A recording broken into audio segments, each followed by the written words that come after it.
Assalamualaikum warahmatullahi wabarakatuh. Halo teman-teman dimanapun Anda berada. Semoga hari ini kalian semua sehat tanpa kurang sedikit pun. Perkenalkan, saya Sriadi, mahasiswa dari Fakultas Keguruan dan Ilmu Pendidikan Program Studi Pendidikan Ekonomi Universitas Muhammadiyah Bone. Oke teman-teman, pada kesempatan kali ini kita akan membahas mengenai leadership atau kepemimpinan. Nah, apa saja nih yang akan kita bahas mengenai leadership atau kepemimpinan? Simak videonya sampai akhir.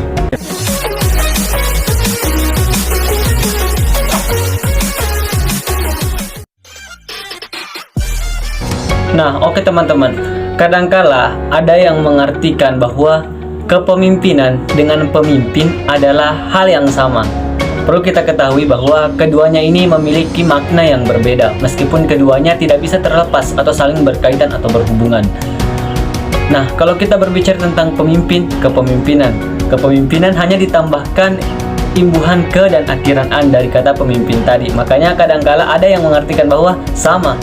Nah, kemudian apa perbedaannya? Oke, pemimpin menurut KBBI, Kamus Besar Bahasa Indonesia, adalah orang yang memimpin. Nah, jadi pemimpin itu adalah orang yang memimpin. Entah dia memimpin dirinya sendiri, memimpin keluarganya, memimpin masyarakat, ataupun memimpin bangsa dan negara. Jadi itu adalah seorang pemimpin, orang yang memimpin. Kemudian kepemimpinan hanya ditambahkan imbuhan awalan ke dan akhiran an menjadi kepemimpinan. Nah, kepemimpinan ini adalah sebuah seni yang dimiliki oleh seseorang untuk memengaruhi orang lain untuk melakukan sesuatu hal, untuk mencapai sebuah tujuan yang diinginkan. Itu adalah kepemimpinan. Jadi itu tadi mengenai pemimpin dan kepemimpinan. Singkatnya adalah pemimpin adalah orangnya, sedangkan kepemimpinan adalah cara dia atau bagaimana dia mengarahkan pada saat dia menjadi seorang pemimpin. Kemudian selanjutnya kita masuk kepada gaya kepemimpinan. Nah, ada banyak sebenarnya gaya kepemimpinan, tapi pada kesempatan atau pada video ini kita akan membahas yang cocok untuk diterapkan dalam sebuah perusahaan atau sebuah organisasi. Yang pertama adalah gaya kepemimpinan delegatif. Nah, gaya kepemimpinan delegatif ini adalah gaya kepemimpinan di mana memberikan kebebasan kepada setiap anggota untuk melakukan sebuah tujuan dari mereka masing-masing. Jadi setiap anggota diberikan kebebasan untuk mengeluarkan gagasan, melakukan sebuah tindakan dengan cara mereka masing-masing untuk mencapai tujuan daripada organisasi atau perusahaan tersebut. Gaya kepemimpinan ini cenderung mengurangi kolaboratif atau kerjasama karena masing-masing anggota sibuk melakukan sebuah tindakan dengan cara mereka masing-masing. Yang kedua adalah gaya kepemimpinan birokrasi. Nah, gaya kepemimpinan birokrasi ini adalah sebuah gaya kepemimpinan yang umumnya diterapkan di sebuah perusahaan, di mana semua hal yang dilakukan ke depannya itu sudah ditetapkan. Jadi apapun yang akan dilakukan ke depannya itu sudah diatur. Dan gaya kepemimpinan birokrasi ini biasanya lebih terarah karena semuanya sudah ditetapkan dan sudah diatur untuk apa yang akan dilakukan ke depannya. Kemudian yang ketiga ada gaya kepemimpinan otokratis. Nah, gaya kepemimpinan otokratis ini adalah gaya kepemimpinan di mana yang berkuasa adalah pemimpin. Maksudnya adalah semua keputusan, gagasan, dan ide itu berasal dari pimpinan. Anggota hanya sekedar menjalankan apa yang menjadi hasil pemikiran, apa yang menjadi buah pemikiran dari seorang pemimpin. Jadi kita pikir-pikir, kita tangkap agak egois begitu karena hanya pemimpin yang mengeluarkan gagasannya, hasil buah pikirannya, tanpa melibatkan anggotanya, dan anggota hanya sebagai eksekutor dari hasil buah pemikiran yang sudah ditetapkan atau dari perusahaan atau organisasi tersebut. Kemudian selanjutnya yang keempat adalah gaya kepemimpinan partisipatif. Nah, kalau tadi otoritas pemimpin yang menjadi penentu utama, kalau di partisipatif yaitu di mana seorang pemimpin memberikan kesempatan kepada setiap anggota untuk mengeluarkan pemikirannya, mengeluarkan gagasan dan idenya untuk diramu sedemikian rupa, disatukan menjadi satu pendapat yang disepakati bersama. Nah, jadi dari sekian banyak pendapat-pendapat, gagasan, ide dari setiap anggota, itu diramu sedemikian rupa supaya menjadi satu pendapat yang disepakati bersama. Jadi partisipatif ini melibatkan semua elemen yang ada di dalam sebuah perusahaan atau organisasi. Kemudian selanjutnya ada transaksional. Nah, gaya kepemimpinan transaksional ini adalah gaya kepemimpinan di mana seorang pemimpin memberikan iming-iming atau memberikan sebuah benefit kepada anggota yang berhasil melakukan sebuah pencapaian dari tujuan dari organisasi tersebut.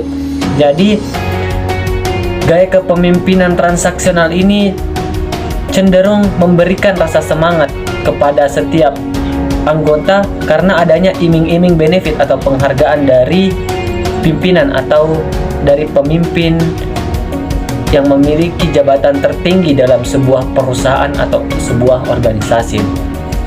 Kemudian selanjutnya adalah gaya kepemimpinan servan atau melayani. Nah, gaya kepemimpinan ini adalah gaya kepemimpinan di mana seorang pemimpin mengutamakan kepentingan anggota dibanding kepentingannya sendiri. Nah, kepemimpinan ini lebih mengutamakan kepentingan anggota dibanding kepentingan dari atasan. Kemudian selanjutnya gaya kepemimpinan karismatik. Nah, gaya kepemimpinan karismatik ini adalah gaya kepemimpinan di mana seorang pemimpin memiliki karisma yang tinggi, kepercayaan diri yang tinggi sehingga dapat memberikan transfer aura kepada setiap anggotanya. Kemudian yang terakhir adalah gaya kepemimpinan situasional. Nah, kepemimpinan situasional ini adalah gaya kepemimpinan di mana seorang pemimpin mampu mengambil sebuah keputusan, mampu menyelesaikan sebuah masalah sesuai dengan yang terjadi pada saat itu atau sesuai dengan kondisi yang ada pada saat itu. Jadi seorang pemimpin dalam gaya kepemimpinan situasional ini dituntut untuk mampu memberikan keputusan yang tepat di waktu yang tepat. Jadi mampu menyesuaikan dengan kondisi yang ada pada saat itu. Jadi seperti itu dari beberapa gaya kepemimpinan yang cocok untuk diterapkan dalam sebuah perusahaan ataupun organisasi. Nah, kemudian selanjutnya adalah sifat-sifat seorang pemimpin. Nah, seperti apa sih sebenarnya sifat-sifat seorang pemimpin? Jadi di video ini kita akan membahas beberapa nih sifat-sifat penting dari seorang pemimpin. Yang pertama adalah seorang pemimpin harus memiliki sifat intelijensi. Intelijensi maksudnya adalah seorang pemimpin harus memiliki kemampuan yang lebih, entah dari cara berkomunikasi, kemudian membangun relasi, memiliki kecerdasan yang tinggi dibanding anggotanya. Jadi seorang pemimpin harus memiliki sifat intelijensi, maksudnya adalah memiliki kemampuan yang lebih dibanding dengan anggotanya yang lain, sehingga pemimpin ini memiliki nilai plus. Kemudian yang kedua adalah seorang pemimpin harus percaya diri. Jadi dalam menyampaikan suatu hal harus disampaikan dengan percaya diri, sehingga ada nilai yang ditangkap oleh setiap anggota dari kepercayaan diri menyampaikan apa yang disampaikan. Tentunya berbeda apabila seorang pemimpin menyampaikan suatu hal dengan percaya diri dan pada saat seorang pemimpin yang menyampaikan suatu hal dengan gugup. Tentunya nilainya atau cara tangkap dari anggota itu tentunya berbeda. Jadi seorang pemimpin dituntut untuk percaya diri. Kemudian yang ketiga adalah ulet atau gigih. Nah, seorang pemimpin harus dapat menjadi contoh, tentunya mampu menjadi sebuah patron, mampu menjadi teladan untuk anggota-anggotanya, untuk semua anggota-anggota yang ada di dalam perusahaan atau organisasi tersebut. Selanjutnya adalah disiplin. Nah, seorang pemimpin tentunya dituntut untuk disiplin dalam hal apapun. Contohnya disiplin waktu. Nah, perlu kita ketahui kan sekarang ini disiplin waktu ini menjadi suatu hal yang disepelekan. Kita ambil contoh misalnya seorang pemimpin menetapkan sebuah rapat, misalnya rapat jam 7.30, tapi seorang pemimpin datangnya jam 9. Ini kan menjadi sebuah penilaian yang buruk bagi anggotanya. Jadi hal tersebut harus dihilang dalam diri seorang pemimpin. Jadi kalau misalnya seorang pemimpin mengatakan rapat jam 7.30, maka harus hadir di tempat itu pada pukul itu. Harus disiplin waktu. Kemudian selanjutnya karakter seorang pemimpin atau sifat seorang pemimpin menurut agama Islam ya, atau yang dari dalam Al-Quran. Tentunya seorang pemimpin ini dalam Islam tentunya tidak terlepas dari patron kita sebagai umat Islam, yaitu Nabi Muhammad SAW. Jadi ada 4 yang menjadi karakter seorang pemimpin. Yang pertama adalah sidik atau jujur. Seorang pemimpin harus dituntut untuk selalu bersifat jujur. Yang kedua adalah amanah atau dapat dipercaya. Tentunya seorang pemimpin harus dapat dipercaya dalam hal apapun. Jadi seorang pemimpin dituntut untuk menjaga yang namanya kepercayaan. Kemudian yang ketiga adalah tablik atau menyampaikan. Nah, seorang pemimpin ini harus mampu menyampaikan, mampu mengingatkan, mengarahkan setiap anggotanya. Jadi seorang pemimpin kembali lagi dituntut untuk mampu mengarahkan, menyampaikan, dan mengingatkan setiap anggotanya. Kemudian yang keempat adalah fatona atau cerdas. Nah, seorang pemimpin dituntut untuk memiliki kecerdasan atau kepintaran yang tinggi, berkualitas, supaya seorang pemimpin ini bisa mengambil keputusan, memberikan solusi yang tepat untuk diberikan kepada setiap anggota-anggotanya. Oke, kemudian selanjutnya adalah teori-teori dalam kepemimpinan. Nah, ada beberapa nih, ada 3 teori dalam kepemimpinan. Yang pertama adalah ada teori genetik. Nah, teori genetik ini mengatakan bahwa jiwa kepemimpinan itu sudah ada sejak lahir. Jadi jiwa kepemimpinan ini sudah ada sejak lahir. Jadi manusia ini sejak lahir sudah menjadi seorang pemimpin. Nah, kalau kita berbicara tentang teori genetik ini, kalau dimasukkan ke dalam hadis riwayat Bukhari dan Muslim, ini bisa menjadi satu hal yang sama ya. Kalau di dalam hadis riwayat Bukhari dan Muslim dikatakan bahwa setiap dari kalian adalah pemimpin dan setiap pemimpin akan dimintai pertanggungjawabannya. Jadi kalau kita berbicara tentang persamaan ya hampir sama antara hadis riwayat Bukhari dan Muslim dan teori genetik ini. Kemudian teori yang kedua adalah teori sosial. Nah, teori sosial ini mengatakan bahwa pemimpin itu tercipta dari latihan, kesempatan, dan pendidikan. Kemudian yang ketiga adalah teori ekologis. Nah, teori ekologis ini adalah teori yang memperpadukan keduanya antara teori genetik dan teori sosial. Jadi keduanya menyatukan dalam satu teori yang dinamakan dengan teori ekologis. Ini adalah jika konsep leadership tadi dihubungkan dengan konsep yang dikemukakan oleh Bapak Pendidikan Indonesia, yaitu Ki Hajar Dewantara. Jadi Bapak Pendidikan Indonesia mengemukakan 3 konsep.